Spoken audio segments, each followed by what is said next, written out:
إلى جميع أهل القبور من المؤمنين والمؤمنات والمسلمين والمسلمات من مشارق الأرض إلى مغاربها. الفاتحة.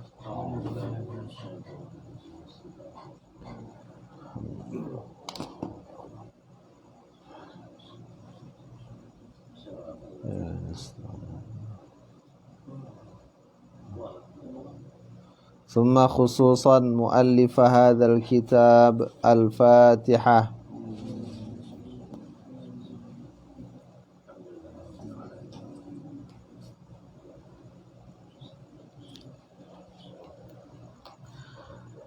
Alhamdulillahi Rabbil Alamin. Wassalatu wassalamu ala ashrafil mursalin wa ala alihi wa sahbihi ajma'in.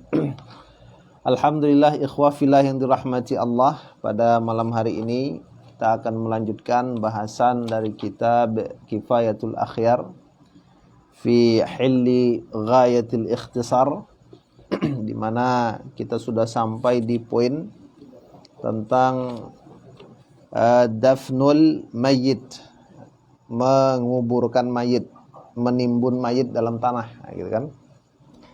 Kalau bahasa kasarnya menanam, gitu kan, menanam mayit di dalam tanah. Wa qala al-musannif rahimahullahu ta'ala wa yudfanu fi lahdin mustaqbilal qiblah.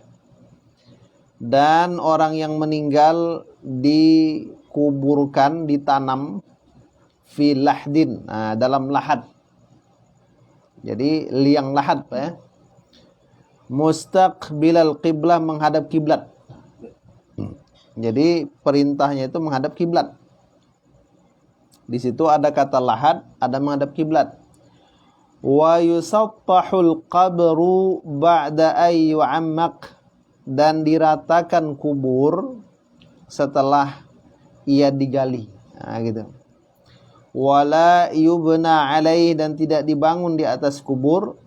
Wala yujassasu, dan tidak dikapuri, tidak di semen, ya, kalau bahasa sekarang. Taqaddam anna dafna fardu kifayatin, telah terdahulu pembahasannya, telah terdahulu bahwasanya menguburkan mayit, menimbun mayit adalah fardu kifayah. Jadi kewajiban orang Islam itu adalah menanam mayit dalam kubur. Wa anna aqallahu hufratun, sekurang-kurangnya menguburkan mayit itu hufrah, ada lubang. Gitu kan, lubang. Tamna'u raihata wasiba, yang dapat mencegah bau dan binatang buas. Jadi sebenarnya masalah menguburkan mayit ini, intinya itu kalau dia ditanam tidak ada bau, kemudian binatang tak akan memangsanya. Itulah. Jadi mau dia dikuburkan begitu saja boleh, tapi ini sekurang-kurangnya, kan itu, Pak. Wa yustahabbu an yudfana fil lahdi, dan sunnah dikuburkan dalam lahat. Apa itu lahat? Lahat itu satu lubang yang kalau kuburan itu digali, dia bagian depannya, gitu kan, dilubangi agak ke depan, gitu. Lahat. Wa huwa afdalu minasyak, dan dia lebih utama dari lubang tengah. Gitu, lubang yang di tengah. Kalau lahat, lubang di samping depan, kan itu, Pak. Kalau syak ini yang membelah kubur, yang di tengah. Yang lebih utama, gitu ya, lahat. Lebih utama lahat. Yang menyamping, ya. Yang menyamping lebih utama dari yang di tengah. Lebih utama menyamping daripada yang di tengah. Yang menyamping itu yang lahat. Iya, lahat. Oh, yang menyamping itu yang lahat. Kalau yang di tengah syak. Syak namanya. 5 rawa Muslim, berdasarkan hadis yang diriwayatkan oleh Imam Muslim dari Sa'ad bin Abi Waqqas. Annahu qala, Nabi bersabda, ittakhadhu li lahdan wansubu alayya al-labin nasban kama fu'ila bi Rasulillah sallallahu alaihi wasallam. Ambillah, buatlah, kata Sa'ad, untukku lubang lahat. Nah, jadi wasiat itu Pak sebelum meninggal gitu kan. Dan dirikan, tegakkan ke atas kuburku al-labin, bata, nasban dengan penegakan, kama fu'ila bi Rasulillah, sebagaimana yang sudah dilakukan terhadap Nabi Muhammad sallallahu alaihi wasallam. Berarti di situ lahat sunnahnya lebih afdal. Wa fi Tirmidzi wa Abi Daud al-lahdu lana wa syaqqu li ghairina. Jadi kalau orang dikuburkan itu pakai model lahat, itu kata Rasul itu ciri khas umat Islam. Nah, sementara lubang yang di tengah itu ciri khas bukan hanya dilakukan oleh umat Islam, tapi juga selain orang Islam. Nah, jadi kalau yang ciri khas Islamnya itu dia lahat, tapi hadis ini dhaif. Nah, kan itu kan. Walau kanat al-ardu rakhwah, kalau seandainya bumi itu lembek gitu kan, gembur, kalau dibuat lahat runtuh, maka ta'ayyana syaq, menjadi tetaplah kubur itu dengan lubang yang di tengah. Nah, jangan yang di samping, Pak, yang di tengah gitu kan. Wa qala al-mutawalli yulhadu bil bina. Al-mutawalli mengatakan dibuatkan lahat juga kuburan itu pada bangunan.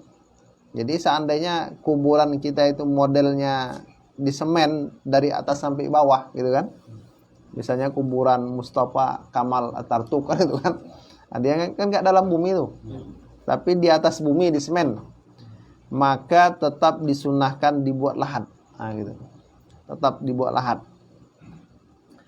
Wallahdu, lahat itu ayyuhfara fi asfalil qabr, digali bagian bawah kubur, mimma yalil qiblah, dari arah yang mengiringi kiblat. Hufratun tasi'ul mayyit, lubang yang cukup untuk mayit. Nah, dimasukkan gitu kan, dimasukkan aja. Sementara asyaq ayyuhfara fi wasatil qabr, digali di tengah-tengah kubur gitu kan. Kan nahri, seperti nahar. Wa yubna janibahu, kemudian dibangun dua sisinya, maksudnya ditarik ke belakang, kemudian dua sisinya ditegakkan karena dia di tengah kan. Wa yudha'ul mayyit bainahuma, kemudian diletakkan mayit di antara keduanya, di antara kedua sisi yang dibangun, di sisi kiri kanan yang dibuat berdiri itu gitu kan. Wa yusqafu bil labin, kemudian diatapkan dengan labin, dengan batu bata, gitu. Jadi ditutup dengan benda-benda yang bisa menutupi mayat, jangan sampai tertimbun tanah gitu kan. Papan, nah itu kan. Berarti kalau lahat ini ukurannya nggak luas sekali Pak ya, paling sekitar 40 cm gitu kan. Kalau tingginya gini dia ya. Tingginya seginilah. Miring dia. Lebarnya segini ya. Tergantung perut gitu kan. Ya, ukur orang ya. Berapa? Tengok. Kemudian wajibu ayyudfanal mayyitu mustaqbilal qiblah. Ini wajib mayit itu dikuburkan menghadap kiblat. Ini wajib nih Pak. Kalau lahat tadi sunnah. Hatta law dufina mustadbiran atau mustalqiyan, kalau dia dikuburkan membelakangi kiblat atau telentang, fa innahu yumbashu wa yuwajjahu ilal qiblah. Kuburan itu dikorek balik. Dan mayat diarahkan ke kiblat. Jadi kalau yang tengah itu ya Nah, itu yang Tetap miring, Kan tetap lah, dimiringkan. miring. Makanya nggak dalam sikit kan? Kayak di daerah rawa, Ah. di daerah rawa, orang kan naik di dalam peti, Nah, karena digali langsung keluar air. Betul, betul. berarti dalam peti itu ke kiblat tuh Pak, langsung. Iya, Betul, cuman kan, tapi dimiringkan gini dia. iya, cuman kan nggak pas-pas itu kan. Iya. Tapi kalau yang tengah itu tadi agak susah, lebih bagus yang Pinggir lebih enak kan? Kalau tengah kan dia kan mereka emang dimiringkan. Hmm. Dia di Sini nih, si Banga ini yang apa tradisinya seperti Rawa. itu, gali lubang ya, Kan memang gali dirapatkan kilo ke 3. tanah ya. Iya. Kan ada kuburannya kilo 2 itu. Oh dia di tengah Pak, biasanya. Kalau yang aku tahu, enggak, yang sini yang samping. Oh sampai itu Kalau yang aku tahu di mana-mana tengah terus. lebih bagus samping tuh Pak. Lebih enak. Abdolnya kan. Abdol. Gitu kan? kampung-kampungan sana ya Masih di yang mahal. Pinggir. Kalau mayat covid nggak pakai itu kan? Oh, Peti kan itu. Jauh menanya. Salah Muhammad itu lantang. Dia harus miring. Ya, mungkin dasarnya yang dari yang pertama tadi kan. Intinya kan selamat dari Allah kan. Itu wajib itu maksudnya Wajib dibongkar, wajib bongkar. dimiringkan Maksudnya kiblat. apa itu? Kan hadisnya tuh di sini nggak disebut pula hadisnya Pak. Cuma Yang disebut. menghadap kiblat itu kan Ustaz. Posisi kuburan itu menghadap kiblat atau badan kita menghadap kiblat? Enggak, perut, Rata-rata muka. kan kuburan kan kepala kaki itu kan yang menghadap kiblat ya kan? Enggak, Enggak. dia muka, muka gini. Kepala di utara itu. Kuburan ini harus menghadap. Kita membuatnya kan arah kiblat juga. Enggak, kalau yang di Jambon melintang. melintang Kita kita. bintang ya. Kuburan kita nih. Melintang nanti mayat tuh dimiringkan dia. Kalau dalam peti biasa langsung dimiringkan Pak kan? Dalam peti. Tapi setelah dikasih orang itu gini, cuma ragu lah kemarin kan. Enggak, kalau dalam peti, kalau siapa yang di rumah sakit Pak? Mama kemarin tuh meninggal kan. Enggak, yang di rumah sakit yang ngurus tuh kan udah tahu dia itu kan? Asmar. Asmar. Tahu ya. Paham dia. Ya orang bilang nggak tahu lah kan. Dia kan intinya kita salah satu juga darurat kan. Iya, malam-malam yang ngumpulin. Nggak tahu, penting ini udah kebungkus gitu. Enggak, biasa kalau orang Islam tuh dah pengurus sudah ngerti itu. Intinya kita kan melihatnya itu kan tidak secara walaupun kita ada di situ, nah ini kan tidak. Iya. Kalau itu Intinya nggak tahu lah. apalagi orang Islam RSUD kan udah ngerti itu paham tuh. Pasti dimiringkan aja gitu ya. Kemarin kan ada untuk seleksi pemandian jenazah sama apa. Wadah. Kemarin Oh gitu. Dia pasti dimiringkan aja. Pasti insyaallah. Kalau nggak percaya tanya aja kan itu. Udah balik lah ke Mangkinang aja. Oh gitu. Apalagi Mangkinang kan? Iya, Mangkinang lebih gila. Lebih apa tuh? Banyak orang salapi itu kan? Perempuan sih banyak. Nah. Mangkinang. Selama lam yataghayyar, selama mayat belum berubah Pak ya. Nah, dibongkar selama belum berubah.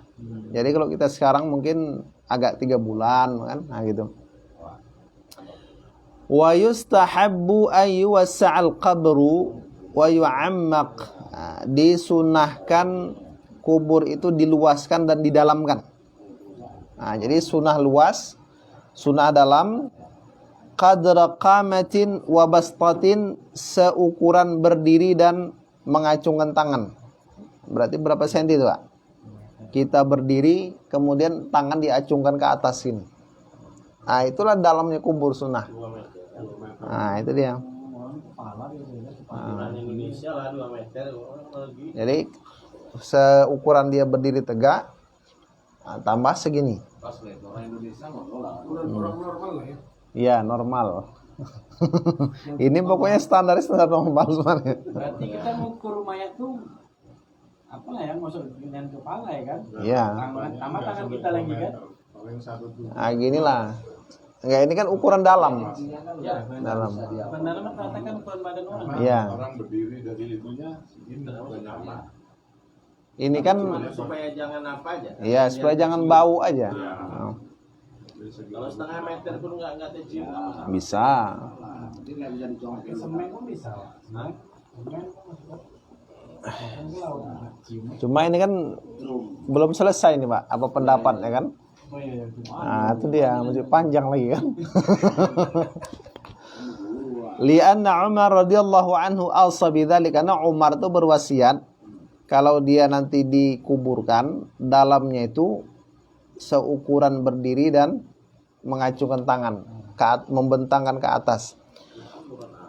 Wa ziyadatu ala hadha at-ta'miq ghairu ma'thurah. Kalau dilebihkan dari batasan dalam ini, lebih dari ini tidak ma'thur. Tidak ada riwayat dari Nabi dan sahabat. Nah, jadi maksimal mendalamkan itu seperti wasiat Umar, yaitu satu panjang orang berdiri dan ditambah membentangkan tangan ke atas. Nah, ini yang ada riwayatnya dari Umar. Lebih dari itu tak ada dijumpai, kata beliau. Nah, gitu. Kemudian wal muradu qamatu rajulin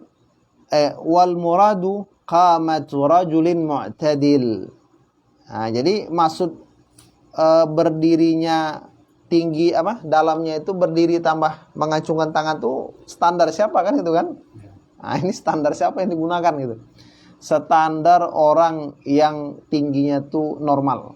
Nah, yang rata-rata lah gitu kan? terlalu tinggi lah ya. Iya, jangan terlalu tinggi atau rendah. 165 kayak. Nah, itu.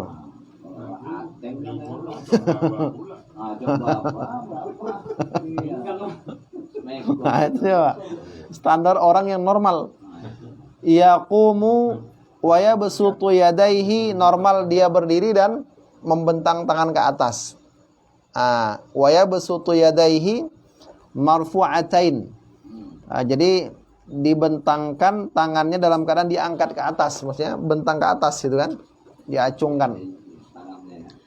Wadzalika itu thalathatu adru'in wa nisfun. Nah, ini malah lebih pendek nih Pak. Jadi yang normal itu berdiri ditambah mengacungkan tangan tuh 3 hasta setengah. 3 hasta setengah itu sekitar 160 atau 155 cm. Nah, itu Pak normalnya. 3 hasta 160 sampai 155. Iya. Nah, itu yang normal. Nah, gitu. Jadi kalau kita jangan lebih dalam-dalam gitu, terlalu dalam gitu. Apalagi sempat masuk Honda dalam kubur kan gitu kan.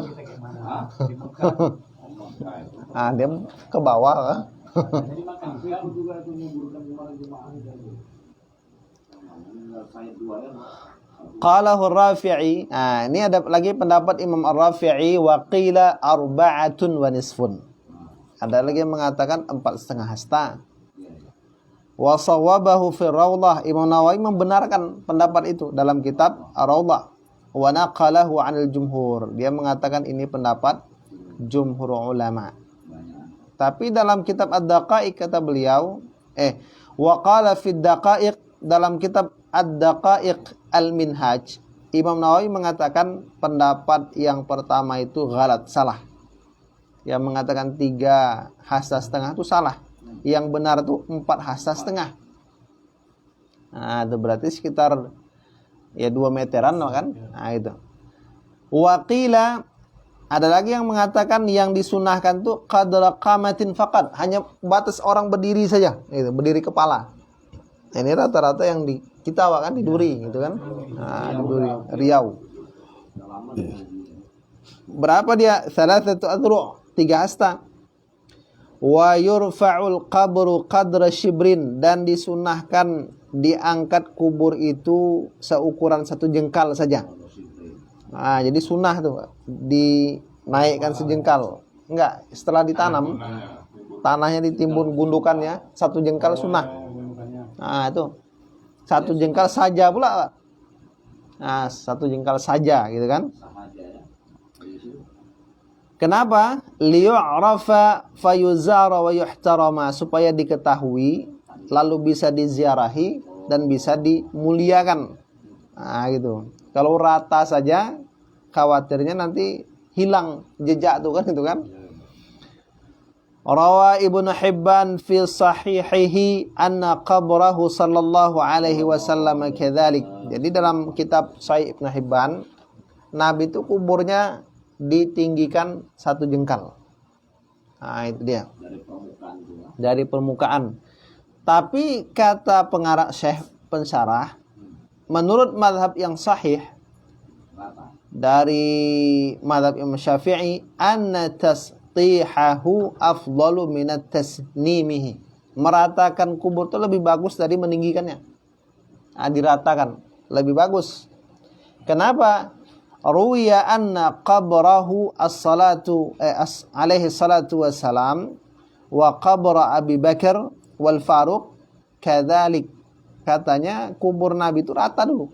Abu Bakar, Umar. Ini kan bertentangan, Pak ya.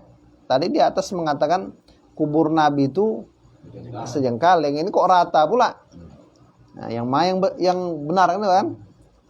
Nah, seorang ulama bernama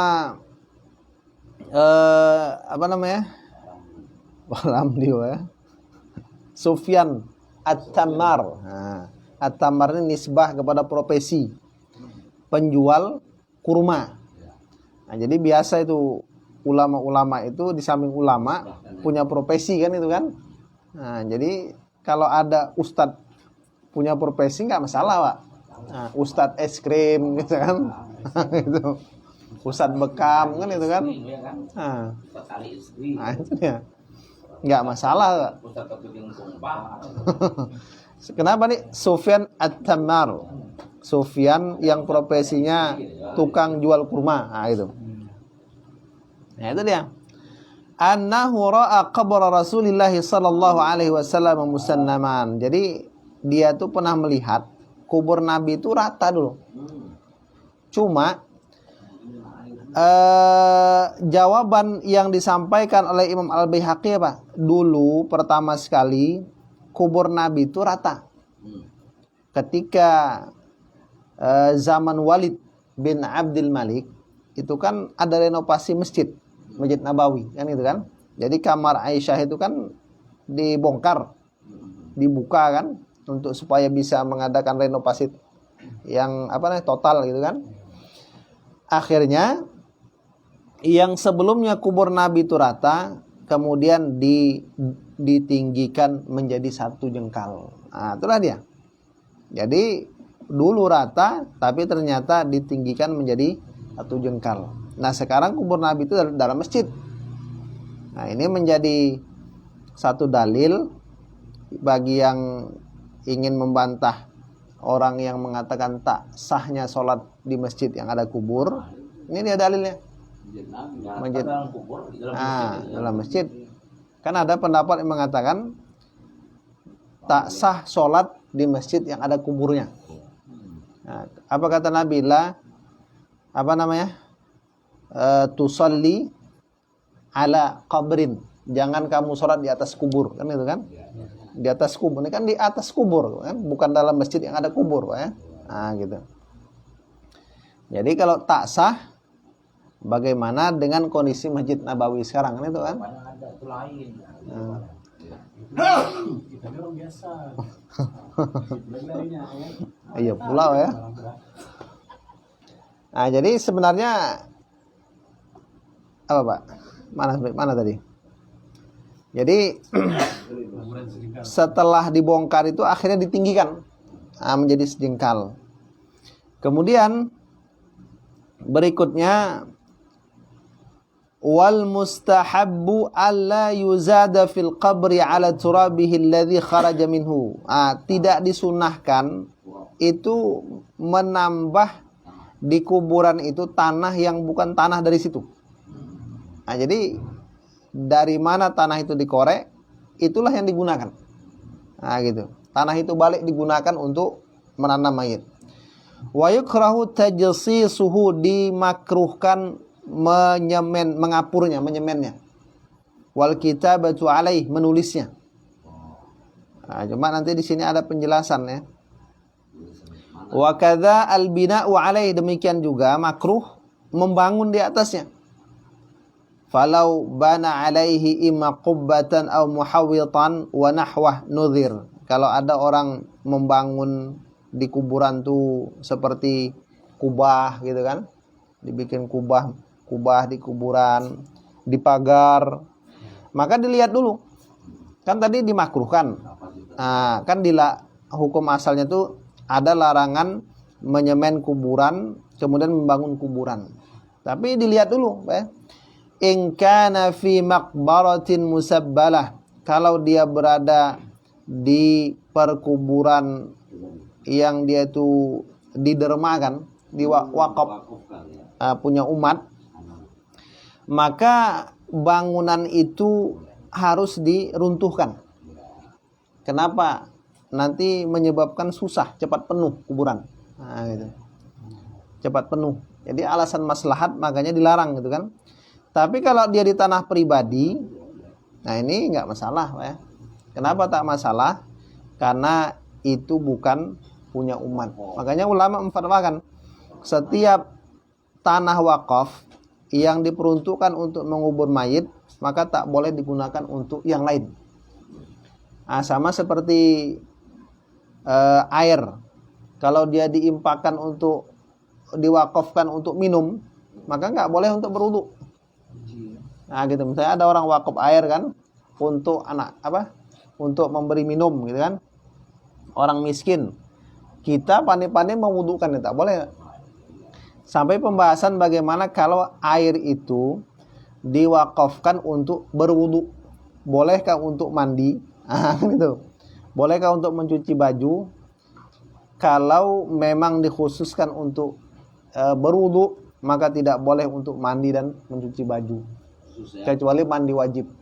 Nah, itu dia. Sama kuburan tadi, Pak. Kuburan tadi kalau untuk kuburan, maka dia hanya untuk kuburan saja, tak boleh untuk yang lain. Termasuk membangun pagar kuburan. Nah, gitu. Pagar, maksudnya pagar kubur tadi kan, mayat tadi. Nah.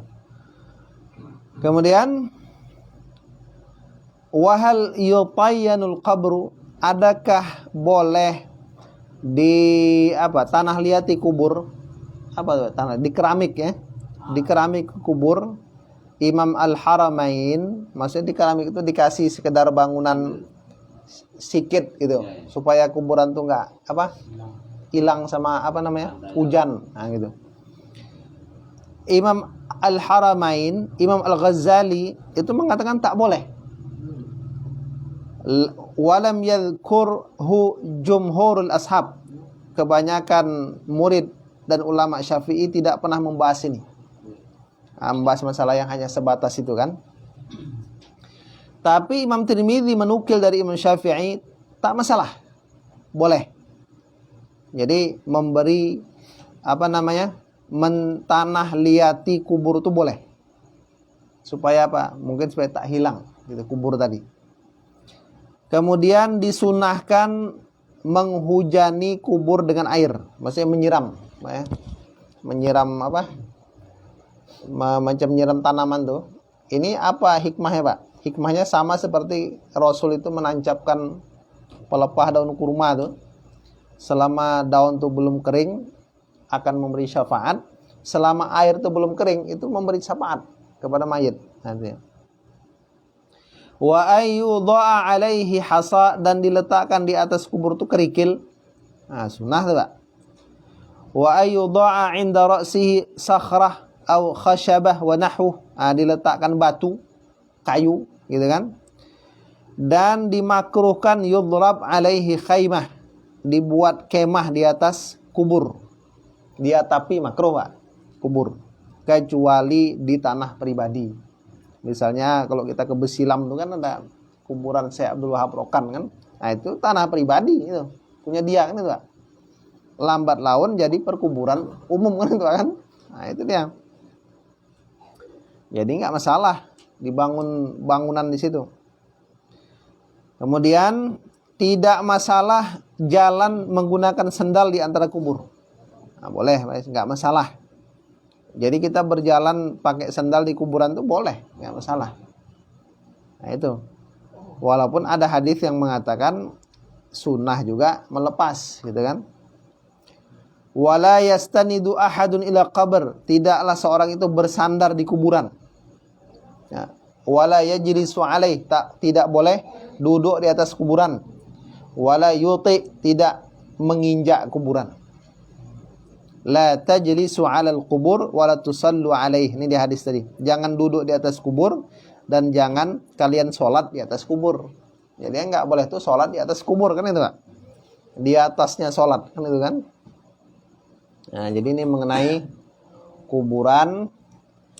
Jadi apa yang dilakukan oleh masyarakat Indonesia ini sudah ada dasarnya, Pak, ya, dalam penjelasan para ulama. Nah, seperti itu.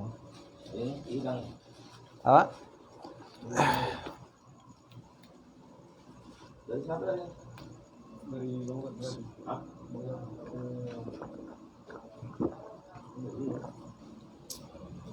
Ada apa, Pak? Penghapus. Oh. Sini hapus. Hah? Apalah, biasa ya. Sikit, Pak, ya, masalah yang kemarin nenek dengan saudara, ya kan? Nah. Agak payah lengket ilmunya. Lengket. Apa ya, Tat? Belajar ini cepat nangkap, duitnya nyata.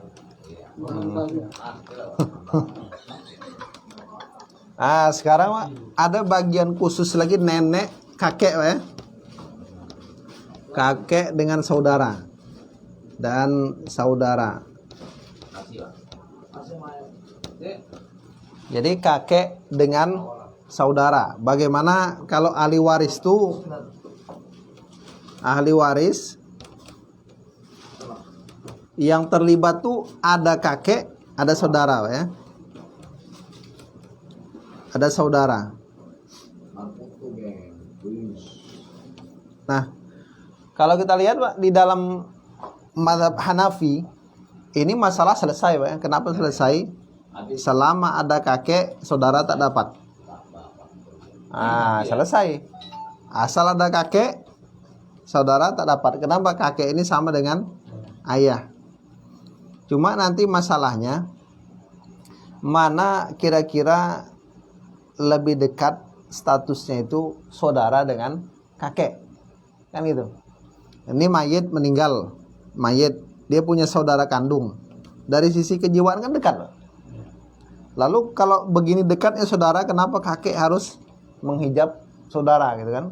Tapi kalau ayah wajar dia menghijab saudara. Nah, seperti itu. Nah, sehingga dalam pandangan mazhab Syafi'i nanti dijelaskan kakek ini kalau bersama saudara mereka itu punya apa namanya, bahagian-bahagian masing-masing. Nah, jadi istilahnya Saudara semana? saudara kandung. Saudara Kandung. Nah, saudara. Supaya mengkaper, kan itu kan. Jangan nanti saudara merasa terkecil hati, jangan pula kakek merasa dikecilkan hatinya. Nah, sehingga pembahasannya itu dia ada dua nanti, Pak. Ketika kakek bersama saudara gitu. Yang pertama, kalau ahli waris itu cuma mereka berdua saja. Ada kakek, ada saudara, kan itu, Pak. Itu pilihannya ada dua. Mana yang paling menguntungkan untuk kakek? Sepertiga harta atau bagi rata. Nah, ini mana paling menguntungkan, Pak? Untuk kakek, sepertiga atau bagi rata? Nah, itu dia. Nah, itu. Cuma nanti ada, Pak, ya. Kapan kakek itu lebih untung dia bagi rata, kapan lebih untung sepertiga. Nah, biasanya yang bagi rata nih, Pak, nanti ada 5 nanti. 5 kondisi dimana kalau kakek bagi rata lebih untung dari sepertiga. Nah, pertama, kakek bersama saudari, satu orang saudari. Coba bayangkan, Pak, kakek bersama satu orang saudari. Ini kalau dibagi rata, maka kakek dapat 2 bagian, kemudian saudari 1 bagian. Kan lebih untung, Pak. Lebih untung, kan? Dia dapat 2 bagian, kakek dapat kakek 2 bagian, saudari 1 bagian. Kalau dibagi sepertiga, kakek dapat 1/3, saudari dapat 2/3. Lebih banyak saudari daripada kakek, maka untung dia bagi rata. Maksudnya dibagi maksudnya dibagi seperti saudara. Dia 2, saudari 1. Kalau kakek bersama 1 saudari, kasusnya lebih untung daripada sepertiga. Kemudian kakek bersama 2 saudari, masih untung juga. Kenapa? Dia akan dapat 2, sementara saudari dapat 1. Jadi harta ini berarti ada berapa nih? Ada 4. Berarti kakek dapat 2/4. Kalau ini kakek dapat 2/3. Nah, 2/4. Kalau ini 2/3. Kalau tadi terbalik pula, kakek dapat 1/3, saudari 2/3-nya. Dengan dibagi seperti saudara, maka dia dapat 2 dari 3. Kakek bersama 3 saudari, ini juga masih untung. Kenapa masih untung? Karena dia dapat 2 bagian dari 5 bagian. Nah, 2/5. Masih untung lagi, Pak. Yang keempat, kakek bersama 1 saudara. Masih untung, dapat 2/4, separuh. Kalau sistem bagi rata. Iya, masih dibagi lah. Bukan ngambil 1/3. Kalau ngambil 1/3 rugi kakek. Yang kelima, kakek bersama 1 saudara dan 1 saudari. Masih untung juga nih, Pak. Kenapa untung? Dia dapat bagian 2/5. Masih untung. Jadi 5 keadaan ini lebih untung kakek itu mengambil pembagian daripada 1/3. Ada 3 keadaan kakek itu mau ngambil 1/3 boleh, pembagian boleh, sama aja untungnya gitu kan, nggak ada yang rugi gitu. Kapan nih, Pak? Kakek bersama 4 saudari. Nah, ini 1/3 dengan pembagian sama. Kalau nggak percaya hitung kan itu, Pak kan? Itu dia. Kalau nggak percaya ya, Tat. Kakek Bersama 4 saudari. 4 saudari. Pembagiannya sama. Ya. Sama dalam artian gimana? Uang yang didapatkan itu sama dengan mau 1/3 harta atau pembagian dengan saudara gitu. Bukan Tapi pengerat. yang 4 saudara itu tadi kan dia dibagi-bagi lagi sama saudara-saudaranya gitu. Ya. Ya. Kakek itu 6. Kakek 4 saudara. Gimana nih?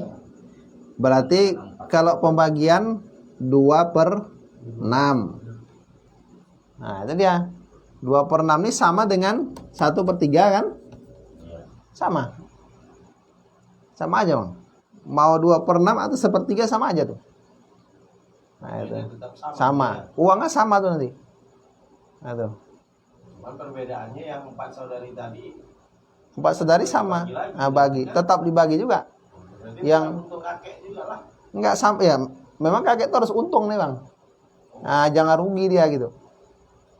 Nah, makanya dia Imam Syafi'i itu mengakomodir semua ahli waris, tapi kakek tetap untung. Nah, gitu.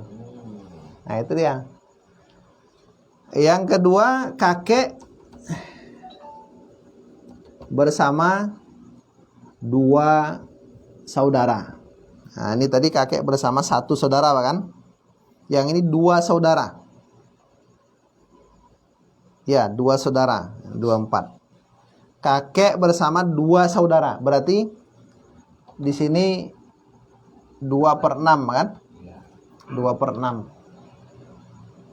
Yang ketiga, kakek bersama 1 saudara dan 2 saudari. Nah, ini mau 1/3, mau 2/6, untungnya sama. Kenapa ini tetap 2/6 kan? 2/6. Nah, itu dia.